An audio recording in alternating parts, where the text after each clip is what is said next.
우리 하나님의 말씀, 우리 누가복음 2장 보겠습니다. 오늘 하나님의 말씀 누가복음 2장 8절부터 20절에 있는 말씀 봉독해 드립니다. 그 지역의 목자들이 밤에 밖에서 자기 양떼를 지키더니 주의 사자가 곁에 서고 주의 영광이 그들을 두루 비치매 크게 무서워하는지라. 천사가 이르되 무서워하지 말라. 보라, 내가 온 백성에게 미칠 큰 기쁨에 좋은 소식을 너희에게 전하노라. 오늘 다윗의 동네에 너희를 위하여 구주가 나셨으니 곧 그리스도 주시니라. 너희가 가서 강보에 쌓여 그 위에 누워있는 아기를 보리니 이것이 너희에게 표적이니라 하더니 호련히 수많은 천군이 그 천사들과 함께 하나님을 찬송하여 이르되 지극히 높은 곳에서는 하나님께 영광이요 땅에서는 하나님이 기뻐하신 사람들 중에 평화로다 하니라. 천사들이 떠나 하늘에 올라가니 목자가 서로 말하되 이제 베들레헴으로 가서 주께서 우리에게 알리신 바 이루신 일을 보자 하고 빨리 가서 마리아와 요셉과 그 위에 누인 아기를 찾아서 보고 천사가 자기들에게 이 아기에 대하여 말한 것을 전하니 듣는 자가 다 목자들이 그들에게 말한 것들을 놀랍게 여기되 마리아는 이 모든 말을 마음에 새기어 생각하니라. 목자들은 자기들에게 이르던 바와 같이 듣고 본 그 모든 것으로 인하여 하나님께 영광을 돌리고 찬송하며 돌아가니라. 아멘. 2010년 갤럽사에서 미국 사람들을 대상으로 크리스마스에 대한 설문조사를 했습니다. 센서스를 했는데 그 결과를 보게 되면 미국에 사는 사람들 가운데 95%가 크리스마스를 셀러브레이트 한다고 그랬습니다. 그런데 놀라운 것은 그 95% 가운데 80%가 non 크리스천, 크리스천이 아닌 사람들인데 크리스마스 셀러브레이트 한다고 그랬어요. 근데 거기서 크리스마스에서 가장 중요한 것이 무엇이냐 그 질문이 있었는데요. 대답은 이렇습니다. 93%가 선물을 주고받는 것이 가장 중요하고 또 93%가 친구들이나 가족들과의 모임이 가장 중요하다. 자, 이것을 무엇을 드러내느냐 하면 이제 우리가 며칠 있으면 크리스마스를 맞이하게 되는데 많은 사람들이 크리스마스의 참된 의미를 모르고 그냥 즐거운 시간을 갖는다는 겁니다. 물론 그 즐거운 시간을 갖는 것 자체 나쁜 것은 아니에요. 그러나 특별히 우리 그리스도인들은 우리가 성탄절을 우리가 맞이하게 되면서 진짜 우리의 관심과 우리의 초점이 이런 세상의 어떠한 행사나 이런 것이 아니라 진짜 크리스마스의 주인공 되시는 예수 그리스도를 더 깊이 알고 예수 그리스도 앞에 우리가 경배하기를 주의 이름으로 축원합니다. 또 한 가지 제가 부탁드리고 싶은 것은 사람들이 이렇게 크리스마스는 지내지만 의미를 모르니까 이것을 기회로 삼아서 예수 그리스도를 전도하는 우리 좋은 기회를 포착하기를 간절히 바랍니다. 그러니까 얼마나 좋습니까, 여러분? 그냥 직장 동료들한테 한 질문만 하세요. Do you know the meaning of Christmas? 크리스마스의 의미를 압니까? 그러면 사람들이 뭐 대부분이 모르고 아니면 알더라도 답이 굉장히 시원치 않을 거예요. 그러면 자연스럽게 크리스마스의 주인공이 되시는 the reason for the season, 그렇죠? 그 예수 그리스도를 우리가 전할 수 있는 전도 기회가 될 줄을 믿습니다. 예. 이제 우리가 이렇게 전도하기 위해서는 이 성탄절에 대해서 우리가 깊이 잘 알아야 된다는 것입니다. 감사하게도 우리가 지금 계속 지난 3주 동안 읽고 있는 누가복음을 보게 되면 이 누가복음을 기록한 그 닥터 룩, 그 의사였던 그 누가가 다른 복음서 마태, 마가 아니면 요한복음과 다르게 굉장히 그 이 성탄절 크리스마스 사건을 굉장히 그 포괄적으로 여러 그 각도에서 이 성탄절의 이야기를 기록을 했다는 것입니다. 저는 오늘 이러한 것을 우리가 정치적으로 또 역사적으로 더 중요하게 신학적으로 그 의미를 찾으면서 오늘 우리에게 주시는 그 의미가 무엇이냐 또 우리의 사명이 무엇인지를 우리가 깨달을 수 있기를 바랍니다. 우리 먼저 구세주가 탄생한 그날 정치적인 배경은 어떠했는가. 상당히 그 누가가 이것을 확실한 증거를 하기 위해서 여러 가지 면에서 애를 썼는데요. 첫째는 정치적인 배경을 1절에서 기록을 했습니다. 그때에 다시 말해서 예수 그리스도가 태어날 때라는 거죠. 우리 이미 1장에서 예수 그리스도가 태어나기 1년 전의 사건들을 기록을 했죠. 그래서 마리아가 그 예수 그리스도를 잉태하기 6개월 전에 그 노부부 사가랴와 엘리자벳이 아이를 못 갖다가 노년에 아이를 갖게 됐습니다. 그리고 6개월이 지난 다음에 처녀였던 마리아가 성령으로 아기를 잉태하게 되고, 그리고 그래서 마리아가 엘리자벳을 찾아가서 서로 만나게 되고 또 하나님을 찬양하게 되면서, 그래서 시간이 이제 9개월이 지났습니다. 그때에, 그렇죠? 예수님께서 태어나실 그때라는 겁니다. 그때에 가이사 아구스도가 영을 내려 천하로 다 호족하라 하였으니, 여러분이 아시죠? 그 당시는 로마 제국이 전 세계를 통치하고 있을 그때죠. 그때에 가이사, 시저, 가이사가 누구였냐면 아구스도라는 사람이었습니다. 아구스도. 이 아구스도의 원래 본명은 가이우스 옥타비아누스라는 사람이었는데요. 이 사람은 주전 27년부터 주 14년까지 통치한 로마의 황제입니다. 이 사람은 정치적으로 봤을 때 굉장히 유능한 정치가였다고 합니다. 그러니까 로마가 여러 나라를 점령하면서 어떤 정치를 펼쳤냐면은 지방 자치를 실시하고 각 나라, 각 지역에서들 나름대로 어떤 자유를 가지고 그 나라의 풍습이나 언어나 아니면은 여러 가지 어떤 정치적인 면에서도 로마 법을 어기지 않는 범위에서는 허락을 해줬다는 것입니다. 그래서 우리가 아는 헤롯 왕이 유대 지역의 왕으로서 또 통치를 했었죠. 그래서 오랫동안 그 통치를 잘했는데 41년 동안 통치를 했는데, 그 가이사 아구스도가 통치할 그때에 예수님이 태어나셨다는 거죠. 근데 그때에 무슨 사건이 있었느냐? 정치적으로 보게 되면은 이 왕이 명령을 내려서 천하로 다 호족하라 하였습니다. 호족하라 그랬어요. 그 목적은 정치적인 목적이었습니다. 첫째는 세금을 더 많이 걷기 위한 목적이고, 두 번째는 군사 컨트롤을 하기 위해서 이렇게 호족을 하라 그랬습니다. 그러니까 오늘날 우리 미국에 센서스 할 때 우리 고향으로 갈 필요가 없죠. 근데 재미있는 것은 여기서 뭐냐면은 그 당시도 사실은 로마 제국의 어떤 팔레스는 그 시민들의 고향을 안 가고 자기가 사는 곳에서 호족을 할 수 있도록 그런 시스템이 주어졌대요. 그런데 이스라엘 사람들은 그렇게 안 했다 그럽니다. 그 센서스를 할 때마다 항상 고향에 가서 이 호족을 하도록 다 그것이 유대의 풍습이었다는 거예요. 중국도 가면요, 재미있는 것이 무슨 큰일을 하고 그러면 다 고향에 가야 됩니다. 그러니까 결혼할래 되고 고향에 가서 등록을 하고, 무슨 군대 갈래도 그렇고, 아니 외국에 한번 나오더라도 비자 신청을 고향에 가서 다 해야 돼, 아직도. 그러니까 이때에 가이사 아구스도가 황제로 있을 때에 이러한 호족하라는 명령을 내렸다는 거예요. 놀라운 것은 뭡니까? 우리가 아는 대로 나중에 제가 설명을 드리겠지만 예수님께서 베들레헴이라는 곳에서 태어나시게 됐는데, 사실 예수님께서 태어나시기 전까지는 저 북쪽에 나사렛에서 살고 계셨다는 거예요. 만약에 이때 가이사 여기 아구스도가 영을 내리지 않았으면은 뭡니까? 마리아하고 요셉은 그냥 북쪽에 있는 나사렛에서 아이를 낳게 되는 거예요. 그러면은 성경의 예언과 굉장히 좀 문제가 생기는 어려움을 당하게 됩니다. 그러나 여기 나오는 가이사 아구스도는 그것을 몰랐죠. 하나님께서 베들레헴에서 아기를 태어나게 하신 그것을 몰랐어요. 그냥 정치적인 목적에서 명을 내렸지만 결국에는 뭡니까? 가이사 위에서 통치하고 계시는 하나님께서 정치적인 모든 사건을 통해서 결국에는 하나님의 뜻을 이루셨다는 거예요. 그러니까 우리가 보통 말할 때 하나님께서 세상을 통치하시고 다스리신다. 진짜 여러분, 나라가 있고 권세자들이 있고 통치자들이 있지만 그 위에 하나님께서 만왕의 왕으로 계시면서 오늘도 이 세상을 통치하고 다스리시는 것을 믿으시기를 바랍니다. He really does. 우리가 보기엔 정치적으로 그런 모든 것이 있지만, 그러나 하나님께서 어떤 목적이 있다는 것입니다.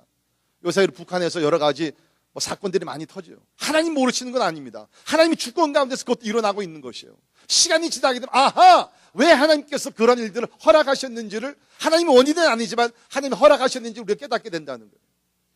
여러분이 아시는 대로 지금 한국에서 몇 년 전에 제주도 지역을 특별 지역으로 만들어서 세상에 세계 누구나 비자 없이 오도록 만들어졌습니다. 그 목적은 아마 경제적인 이유가 많았겠죠. 그런데 이것을 우리 선교사님들께서 잘 이용을 해가지고서 지금 제주도에서 선교 모임들을 많이 하고 있다는 거예요. 선교 훈련들을 많이 하고 있다는 거예요. 그러니까 다른 나라에서 비자를 받기 어려운 사람들, 그 사람들이 비자 없이도 제주도 올 수 있으니까 제주도에서 회의도 하고 선교 집회도 가고 선교 학교도 하면서 하나님의 일을 그곳에 하고 있다는 거예요. 여러분, 우리 한국이 그 제주도를 노비자 그런 그 지역으로 만들었을 때 뭐 선교의 목적을 위해서 그랬습니까? 절대로 아니에요. 근데 하나님께서는 그것을 또 사용하셔서 하나님의 뜻을 지금 이루고 계시다는 것입니다. 제가 97년도에 우즈베키스탄에 처음에 갔을 때 여러분이 아시는 대로 그때 이제 그 구소련이 무너지게 되고 이제 복음의 문이 막 열릴 때입니다. 그때 갔을 때 우즈벡 사람들이 한국 사람들에게 굉장히 좋은 마음들을 가지고 있었어요. 왜 그러냐면 대우 그 자동차 회사에서 자기네들 자동차를 팔려고 하는 목적에서 그 우즈벡에다가 자동차를 그냥 무료로 엄청나게 많이 줬습니다. 뿌렸어요. 그러니까는 공짜로 차를 받게 되니까는 뭐 얼마나 좋아요. 그냥 가는 곳마다 대우 자동차 뭐 그냥 그 광고들이 많이 있더라고. 그러니까 우리 한국 선교사님들이 그곳에 들어가 선교할 때 당신 어디서 왔습니까? 한국에서 왔습니다. 그래요? 대우 아십니까? 모든 대화가 대우부터 시작이 된 거예요. 그러면서 복음의 역사가 시작이 됐다는 거예요. 그러니까 여러분 우리 보기에는 이것이 우연이고 그렇죠? 이것이 뭐 정치적인 목적에서 이루어지는 것 같지만 사실은 그 뒤에는 하나님께서 모든 것을 주관하고 계시다는 것입니다. 자, 포인트는 뭐냐면 예수 그리스도께서 2000년 탄생하셨을 때에 이러한 정치적인 사건이 있었지만 하나님은 그것을 이용해서 하나님의 거룩한 목적을 이루셨다는 거예요. 두 번째 우리가 알 수 있는 것은 뭐냐? 역사적인 배경인데 2절을 보시면 이 호적은 구레뇨가 수리아 총독이 되었을 때에 처음 한 것이라고 그럽니다. 자, 여기 가이사 아구스토가 나왔고요. 그 다음에는 여기 수리아 총독, 오늘의 시리아라고 얘기하죠. 여러분이 아시는 대로 이스라엘 팔레스타인 땅이 있고 그 북쪽이 수리아입니다. 시리아입니다. 그렇죠? 그때에 그 시리아의 총독이 구레뇨가 있었다는 거예요. 왜 그러면 지금 이스라엘의 사건을 왜 여기 시리아를 놓고 이야기하느냐? 그 보게 되면은 이 시리아라는 나라가요. 시리아라는 나라가 우리 역사를 보게 되면 그 주전 64년에 로마 제국의 합병이 되었습니다. 그래서 시리아도 로마 그 통치 안에 있었는데 그 예수님께서 태어나실 때는 유대 왕 헤롯이 있었지만 사실은 그 위에 누가 있었냐면은 여기 나오는 수리아 총독 구레뇨가 있었다는 거예요. 그래서 이 사람이 총독으로 있을 때 예수 그리스도께서 태어나신 일이다. 그렇기 때문에 역사가들은요, 예수 그리스도께서 탄생하신 그 정확한 날짜를 연구할 때에 이러한 역사적인 사건들을 살피면서, 그렇죠? 이스라엘의, 로마의, 시리아의 역사책을 가서 살피면서 언제 이러한 호적을 했는가? 아구스도 그 총독, 가이사 때, 그리고 구레뇨가 수리아 총독을 있을 때에 언제 이것을, 인구조사를 했느냐? 그것을 찾아가지고서 예수 그리스도가 언제 정확하게 태어난 날짜를 찾아내고 있습니다. 현재로 지금 그 학자들을 보게 되면은 발표를 보게 되면은 예수님께서 태어나신 것이 BC 4년에서 6년이라고 잡고 있어요.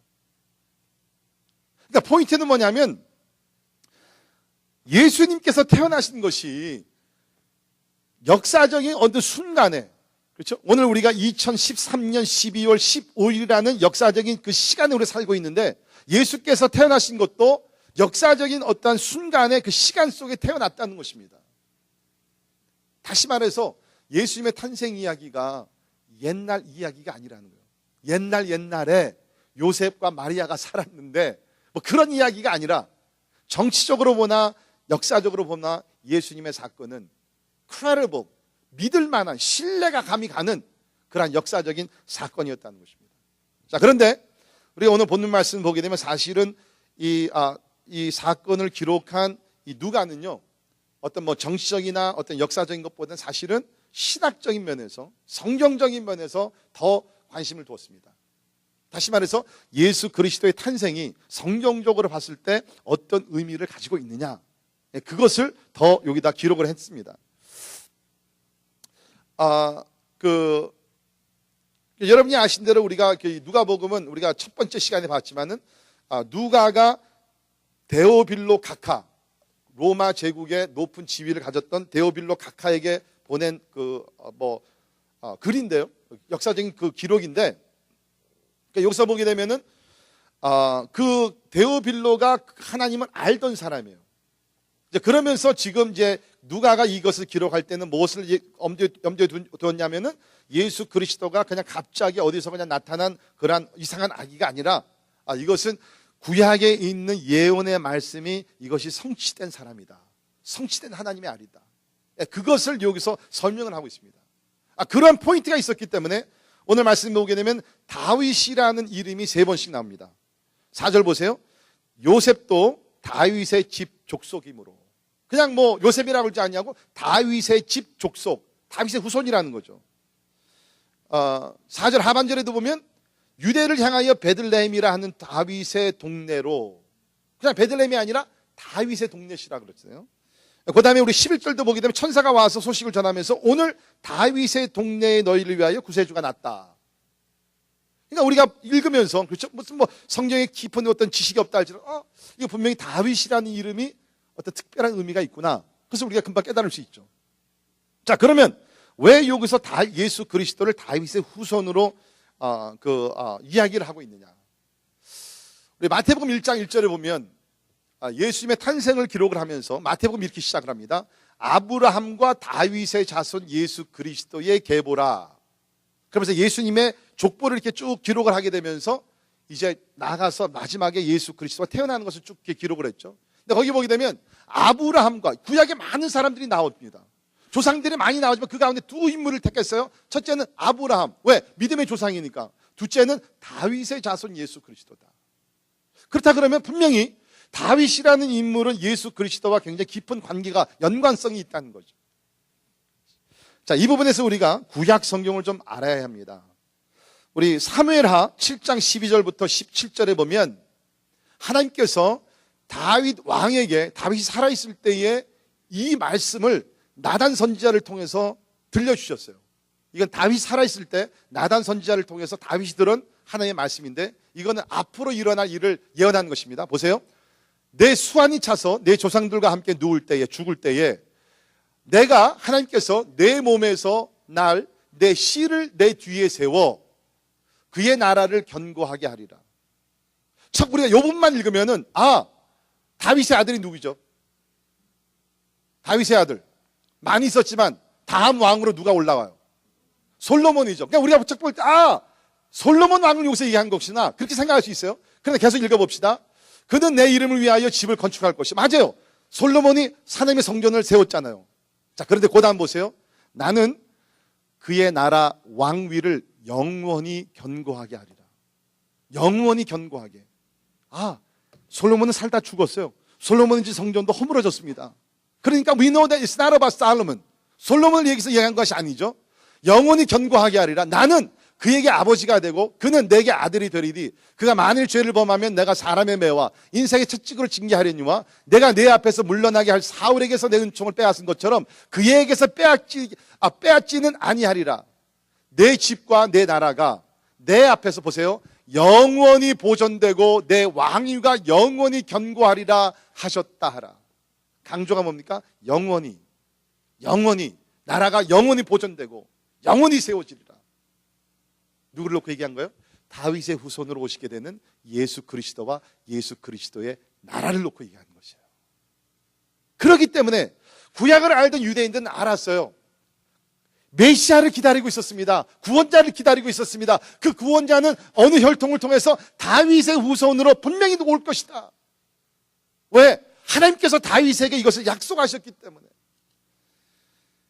그러니까 여러분, 우리가 2000년 전 말구유에 태어나신 예수 그리스도는 그냥 보통 어린 아기로 태어난 것이 아니라, 태어나기는 어린 아기로 태어났지만 이렇게 성경을 보게 되면 그 아기는 뭡니까? 하나님의 영원한 나라를 가지고 태어난 하나님의 아들이었다는 것입니다. 그러니까 우리 크리스마스를 맞이하면서 우리가 바라봐야 될 것이 뭐냐면, 우리가 놓치지 말아야 될 것이 뭐냐면, When Christ came 2000 years, 그리스도께서 2000년 전 이 땅에 태어나셨을 때에 하나님의 나라가 도래했다는 것입니다. The kingdom of God has arrived. 하나님의 나라는 우리가 볼 수는 없어요. 그러나 하나님께서 모든 보이는 나라 위에 하나님의 나라가 지금 통치하고 있다는 거예요. 그 나라가 2000년 예수님께서 이 땅에 오시면서 하나님의 나라가 임했어요. 그래서 누구든지 예수를 믿게 되면 보이지 않는 하나님의 나라지만 하나님의 나라 가운데 들어가게 되고 하나님의 나라가 이제는 임하게 됐고 하나님의 통치가 그 사람의 삶을 지켜주게 된다는 거예요. 그리고 지난 2000년 동안 하나님의 나라가 지금 전진하고 있습니다. 예수 그리스도의 복음이 전파되는 곳마다, 우리 깨치족과 중국의 쭈앙족과 그 외에 예수 그리스도의 복음이 전파되는 어느 곳이든지 하나님의 나라는 지금 확장되고 있어요. 감사한 것은 하나님의 나라가 완성되는 그날이 곧 오게 될 줄을 믿습니다. Consummation of God's kingdom. 하나님의 나라가 2000년 전에 임했고요. 그다음에 확장되기 시작했고요. 복음을 통해서. 그 다음에 언젠가는 멀지 않아 하나님의 나라가 완성이 돼요. 이 나라는, 세상의 모든 나라는 없어지고 허물어지고 하나님의 나라가 세워지게 되는데, 그 하나님의 나라가 영원히 견고하게 세워질 것입니다. 그래서 우리가 누구예요? 하나님 나라의 시민들이에요. 우리의 꿈이 뭐예요? 하나님의 나라를 이루는 것이 꿈이에요. 예수님께서 우리에게 기도를 가르치셨잖아요. 너희들이 기도할 때 이렇게 기도하라. 하늘에 계신 아버지여, 이름이 거룩히 여김을 받으시오며, 그 다음에 뭐예요? 나라가 임하오시며, Thy kingdom come. 하나님의 나라가 임하오시며, 하나님의 나라가 오늘도 내 마음속에, 하나님의 나라가 오늘도 우리 가정 가운데, 하나님의 나라가 이 나라 가운데, Oh Lord, Thy kingdom come. 하나님의 나라가 임하기 위해서 기도하라는 거예요.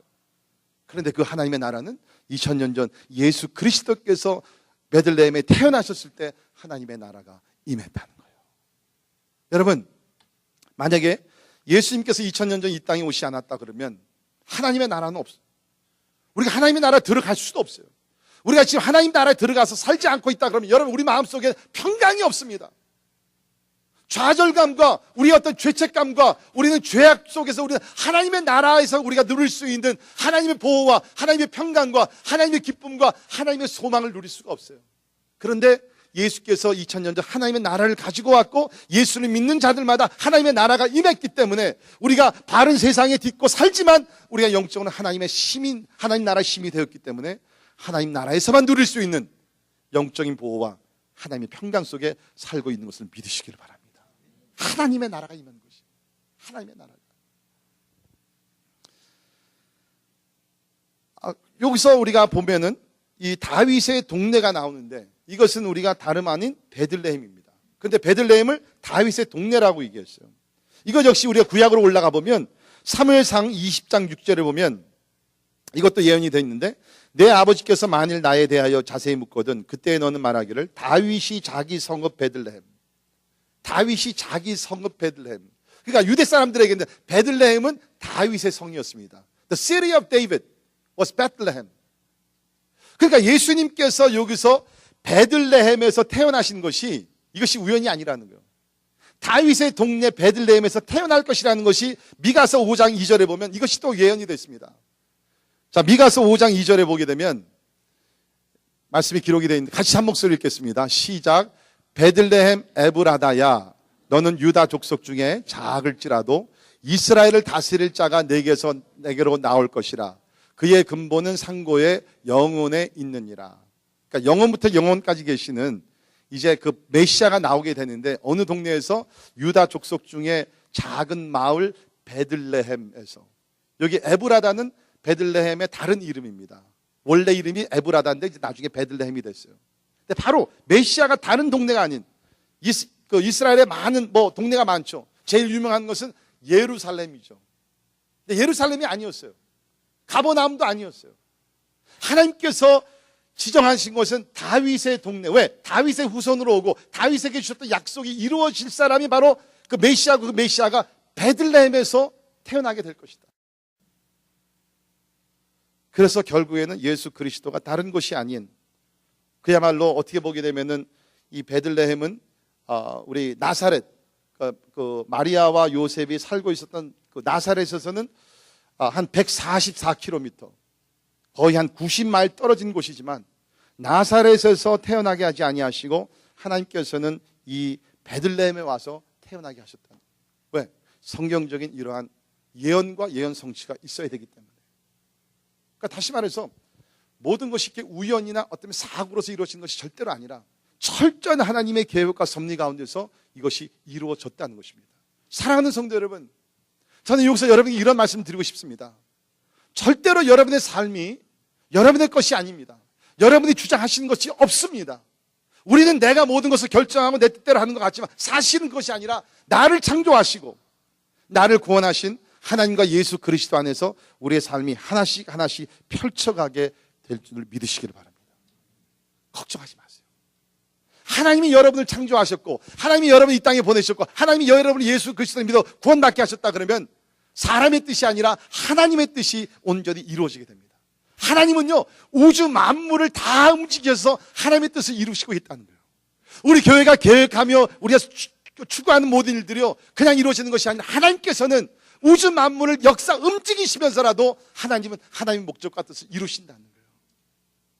하나님의 손 안에 있다는 것이 얼마나 우리에게 위로가 되고 용기를 주고 또 우리가 소망을 갖게 하는 건지 모르겠습니다.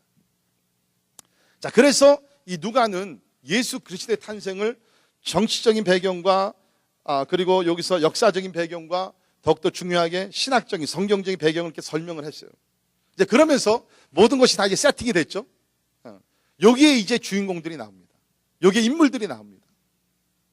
그러니까 주인공 되시는 예수 그리스도에 대해서는 다음 주에 제가 설교를 하고요. 오늘은 예수 그리스도의 탄생에 있었던 인물들 몇 사람들 여기서 우리 한번 살펴보면서 우리가 저들의 믿음을 또 배울 수 있기를 바랍니다. 자, 여기 보니까 이제 예수께서 성령으로 잉태하고 이제 9개월이 지나서 아이를 낳게 됐습니다. 이때에 우리가 아는 대로 예수님의 육신의 부모가 되는 요셉과 마리아가 나오고, 여러분 보통 이제 사람들이 크리스마스 때는 마리아에 대해서 설교를 하고 뭐 마리아의 찬송에 대해서도 우리가 많이 부르고 하는데 요셉은 우리가 많은 경우에 좀 이렇게 이그노르하는 경우가 있는 것 같아요. 요셉. 제 생각에 하늘에서 요셉이 그럴 것 같아요. What about me? 왜 내 아내 마리아는 그렇게 칭찬을 많이 하는데 What about me? 여러분 우리가 마태복음 1장을 보게 되면 요셉이 보통 사람이 아닙니다. 요셉이요 의로운 사람이라고 했어요. Righteous man of God. 하나님의 의로운 사람이에요. 물론 죄가 없는 사람은 아닙니다. 죄가 있었어요. 그러나 뭡니까? 나이는 어렸지만 굉장히 의롭게 살아갔던 사람입니다. 여러분 우리가 성경을 다 좋게 읽으니까 그냥 좋게 보이지. 여러분 상상해 보십시오. 요셉이 이제 마리아와 약혼을 하고 그 다음에 지금은 이제 정혼한 관계입니다. 멀지 않아서 결혼식을 하게 돼 있어요. 지난주 설명드렸듯이 정혼 관계는 결혼한 거나 마찬가지, 식만 올리지 않았듯이 부부가 된 거나 마찬가지입니다. 그런데 하루도 보니까 마리아가 배가 나오기 시작하는 거예요. 처음에 몰랐거든요. 분명히 나는 뭐 손도 안 잡고 가까이 가질 않았는데 배가 나온단 말이에요. 그래가지고서 이 요셉이 생각을 합니다. 내가 생각했던 마리아가 아니구나. 그래서 따지고 뭐 하지도 않았어요. 마태복음 1장을 보게 되면 조용히 끝내고자 했다 그랬습니다. 그 여인은 지난주 설명드렸죠. 그 여인을 돌로 쳐서 죽일 수 있는 법이 있었지만 그렇게 하지 아니하고 조용히 이 여인을 위해서 그냥 관계를 끊으려고 그랬어요. 그때에 하나님께서 천사를 요셉에게 보냅니다. 요셉아 그러지 말라. 너의 아내 될 그 마리아는 성령으로 잉태됐는데 이사야 7장 14절에 기록된 것과 같이 처녀가 잉태하여 아들을 낳으니 그 이름은 임마누엘이라 하라. 그 바로 이사야 7장 14절의 약속의 말씀이 너희 아내 지금 마리아를 통해서 성취될 것이라는 거예요. 그래서 그때 요셉이 깨닫고 의심했던 그 부분들을 다 내려놓고 믿음으로 받아들입니다. 그리고 아내를 도와서 그렇죠? 아이를 낳을 때까지 전혀 가까이 가질 않았어요. 육체적으로. 여러분 이게 보통 어려운 게 아닙니다. 그렇죠? 자기 아내인데 자기 아이를 먼저 가져야지. 아무리 뭐 그냥 성령으로 잉태됐다 그랬지만 별로 그렇게 즐거운 일은 아닙니다, 이게. 근데 요셉은 의로운 사람, 믿음의 사람이었기 때문에 이 모든 것을 감수했어요. 그뿐 아닙니다. 여러분, 여기서 지금 보니까 이 부부가 저 북쪽 갈릴리 나사렛 동네에서 저쪽 남쪽 여기 베들레헴까지 오는 게 이게 보통 어려운 일이 아니었어요. 지도 잠깐 올려주세요. 여기 우리가 이스라엘 땅에 팔레스타인의 지도를 보게 되면 뒤에서 지도요. 네, 지도를 보시면 자, 저기 북쪽에 저 전체 지역이 이제 갈릴리 지역입니다. 그렇죠? 갈릴리 지역이고 거기 나사렛이 있어요. 그러니까 마리아와 요셉이 저 나사렛 동네에서 살고 있었습니다. 요셉은 거기서 목수 일을 하고 있었고요. 그래가지고서 이제 호적하라는 명령을 따라서 이제 쭉 밑에 남쪽에 보면 베들레헴으로 이제 오게 됩니다. 다윗의 동네로 와서 호적을 하는 거예요. 자, 그런데 이 그림을 잘 보면 좀 이상하지 않습니까? 그냥 곧장 쭉 내려오면은 지름길인데 이렇게 돌아가지고서 이렇게 와서 또 컬브해가지고 들어오는 거예요. 왜 그렇죠? 왜 이 길을 택했어요? 네, 사마리아 때문이죠. 가운데 있는 사마리아 지역은 여러분 지금 제 손가락이 저게 지금 하는 게 아니라 뒤에서 지금 누가 비추고 있는지 잘하고 있어요 지금.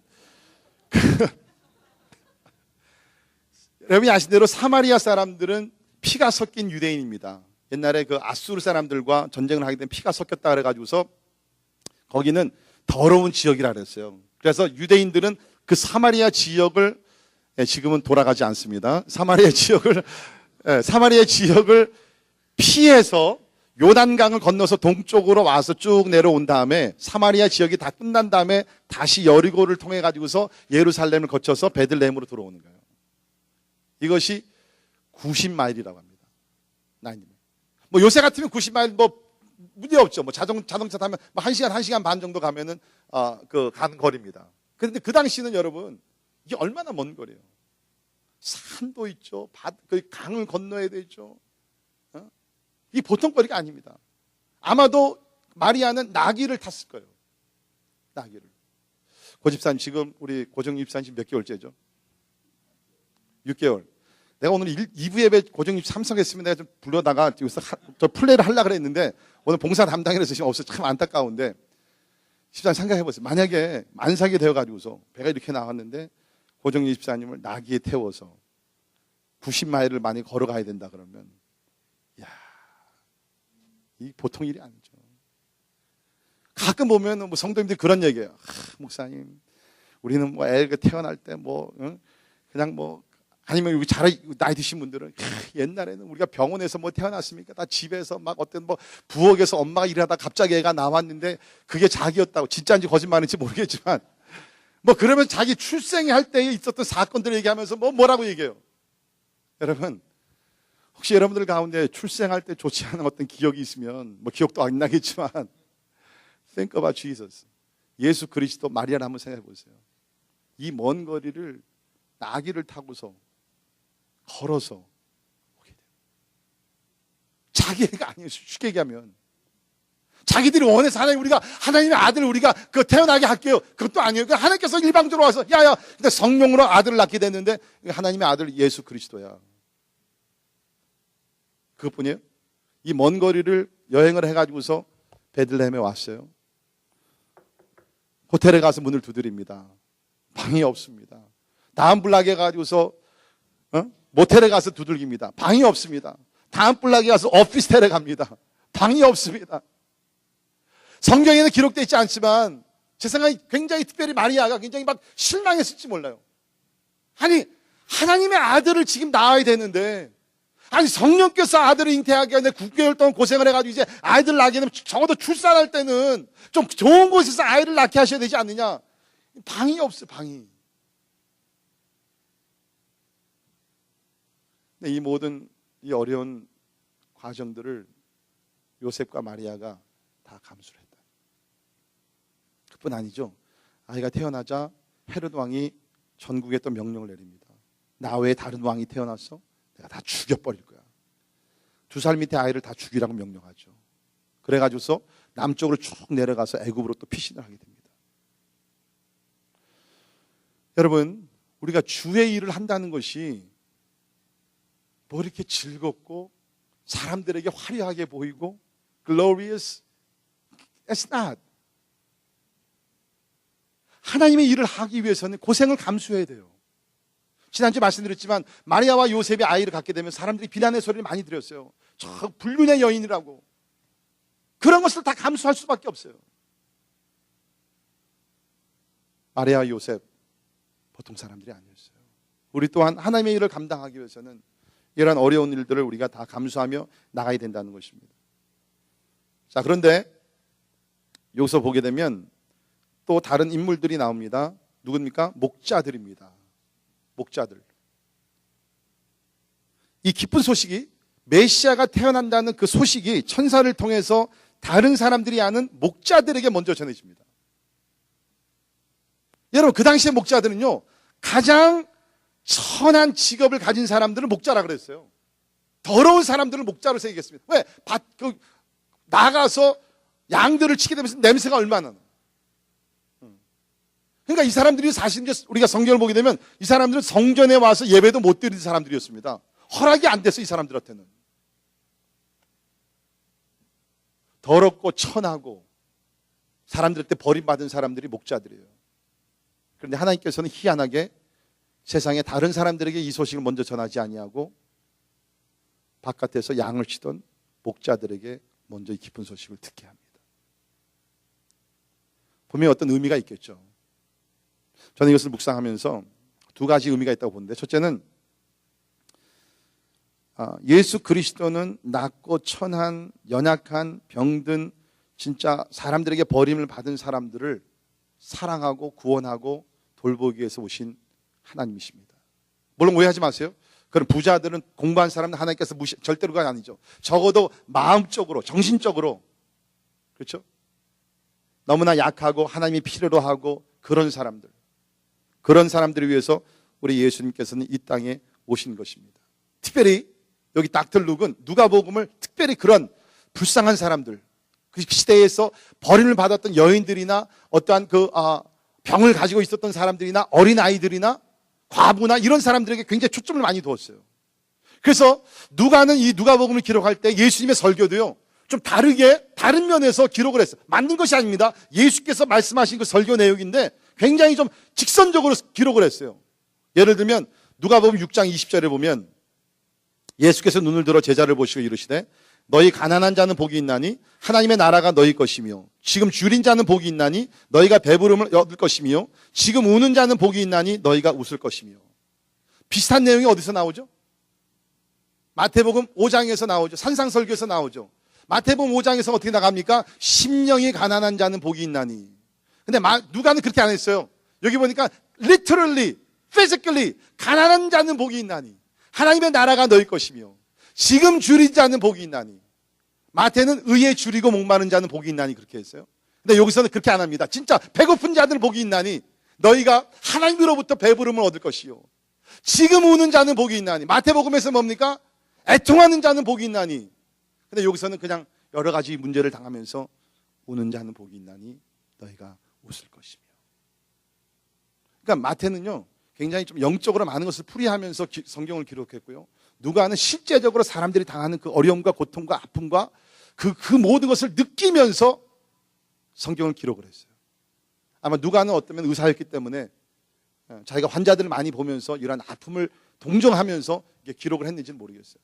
아무튼 간에 예수님께서 이 세상에 태어나신다는 그 기쁜 소식을 이렇게 낮고 천한 목자들에게 전한 것은 2000년에 오신 메시아 예수 그리스도는 모든 사람들의 주가 되시지만 특별히 힘들고 어렵고 고통 중에 사람들에게 버림받은 사람들, 그분의 구세주가 되신다는 겁니다. 사랑하는 성도 여러분, 혹시 여러분들 가운데 진짜 살면서 여러 가지 이유로서 마음에 상처가 있고 아픔이 있고 사람들에게 버림을 당하고 배척을 당하고 아픔이 있으신 분들, 구세주 예수 그리스도 앞에 나와서 위로받으시고 힘을 얻으시고 예수를 영접하시고 새로운 사람이 되어서 주님과 함께 희망이 넘치는 삶을 살기를 주의 이름으로 축원합니다. 예수님이 이런 사람들을 도와주시기 위해서 이 땅에 오셨다는 거예요. 자, 그런데 그리고 나서 여기서 보게 되면 자, 예수님께서 가난하고 비천한 자들에게 오셨어요. 그래서 예수님은 말 그대로 구유에서 또 태어나십니다. 그렇죠? 무슨 큰 방이 아니에요. 우리 교인들도 보게 되면은 이제 아이를 이제 낳게 될 때 그런 분들이 있어요. 목사님 기도해 주세요. 제가 낳을 때는 독방에서 큰 방, 좋은 방에서 애를 낳을 수 있도록 기도해 주세요. 그런 분들도 계세요. 근데 예수님은 독방이 뭐예요? 가축의 그 먹이를 담아두는 구유에서 manger, 거기서 예수님이 태어나셨어요. 여러분, 이 모든 것이요 우연이 아닙니다.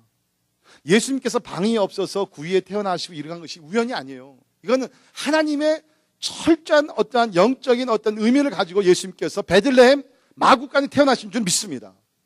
뭐냐면 기독교가 바로 이것이라는 거예요. 기독교가 화려하고 가이사의 어떤 왕궁이 아니라 기독교는 어디 있느냐? 베들레헴의 아무도 모르는 작은 마을에 그러한 구유가 바로 기독교가 거기 있다는 것이에요.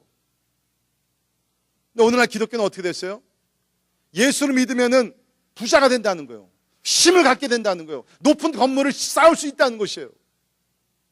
최근에 한국에서 어느 교회에서 over $300 million 엄청난 거액을 들여가지고서 교회 건축을 완공했어요. 제가 바라기는 그 교회가 그 건물을 완공하고 나서 사람들에게 This is our faith. This is what the Christianity is about. 예수 그리스도를 믿으면 이런 엄청난 건물을 질 수 있습니다. 그런 메시지를 던지지 않기를 바랍니다. 필요에 따라 건물 질 수 있어요. 제가 말하는 것은 그런 것을 통해서 예수 그리스도 기독교의 복음을 잘못 전하지 말기를 바랍니다. 왜? 기독교는 그런 것이 아니거든요. 여러분, 만약에 기독교가 부자가 되고 권력을 잡게 되고 유명한 사람이 되고 다 그런 것이라 그러면 예수께서 잘못 오신 거죠. 예수님의 탄생은 실패작입니다. 예수님은 그러면 어디서 태어나셔야 돼요? 로마 왕궁에서 태어나셔야 돼요. 가이사가 누리는 그 집에서 태어나셔야 돼요. 근데 예수님 그렇지 않으셨거든요. 그리고 예수님 여기 목자들에게 오셔서 그 소식을 먼저 듣게 합니다. 그러니까 첫 번째는 우리 기독교가 낮고 천한 그러한 그 겸손 이런 것을 가르쳐 주는 거고요. 두 번째는 여기서 뭐냐면 왜 목자들이냐? 우리가 성경을 보면 예수님과의 그 양의 관계가 굉장히 깊이 있습니다. 그러니까 우리가 아는 대로 예수님은 이 땅에 오셨을 때 하나님의 어린 양으로 왔어요. 여러분이 아시는 대로 양은 구약 성경을 보게 되면 제사에 사용됐던 그 제물입니다. 하나님의 어린 양이라는 것은 뭐냐면 구약 시대 때 사람들이 양을 잡아가지고서 제사를 드림으로 용서를 받았어요. 그건 일시적이었습니다. 그렇죠? 그러나 이제 예수께서 하나님의 어린 양으로 오셔서 자기 자신을 희생제물로 드리셨죠. 그 세례 요한이 예수께서 자기에게 걸어오는 것을 보면서 처음으로 보면서 보라 하나님의 어린 양이로다. Behold the Lamb of God. 그러니까 지금 뭡니까? 지금 여기 있는 목자들이 밖에서 양을 치고 있었어요. 학자들의 그러한 말을 빌리면 여기가 지금 베들레헴 주변이었기 때문에 여기서 목자들이 치고 있던 양들은 대부분의 양들은 성전에서 제산물로 사용됐던 양이라고 얘기합니다. 그러면 뭐예요? 이제 주님께서 저들에게 메시지를 증거하면서 너희들이 지금 키우고 있는 양들을 잡아서 제사로 드렸는데 Here I am. 이제 the ultimate, the sacrifice, the ultimate Lamb of God. 최종적으로 마지막 하나님의 어린 양이 여기 왔노라. 그것을 간접적으로 증거하기 위해서 목자들에게 들려주신 것 같아요. 또 한 가지는 요한복음 10장에 보면 예수님께서 나는 선한 목자라 그랬어요. 그리고 나는 내 양들을 안다. 그러니까 목자들은요, 그 다른 사람들보다도 양과 목자의 관계를 너무 잘 알았거든요. 그래서 예수께서 메시아께서 선한 목자로 이 땅에 오신 것을 그런 것을 나중에 들었을 때 of course we know what that is about. 목자들은 양들 몇백 마리가 있다 할지라도 이름을 불러가면서 다 키웠잖아요. 예수님께서 나중에 요한복음 10장에서 이런 말씀하십니다. 나는 선한 목자라 나는 내 양을 알고 양도 나를 아는 것이 아버지께서 나를 아시고 내가 아버지를 아는 것 같이 나는 양을 위하여 목숨을 버리노라. 이제까지는 양들이 목자를 위해서 사람을 위해서 목숨을 버렸어요. 근데 이제는 선한 목자는 예수님은 양들을 위해서 목숨을 버린다는 거예요.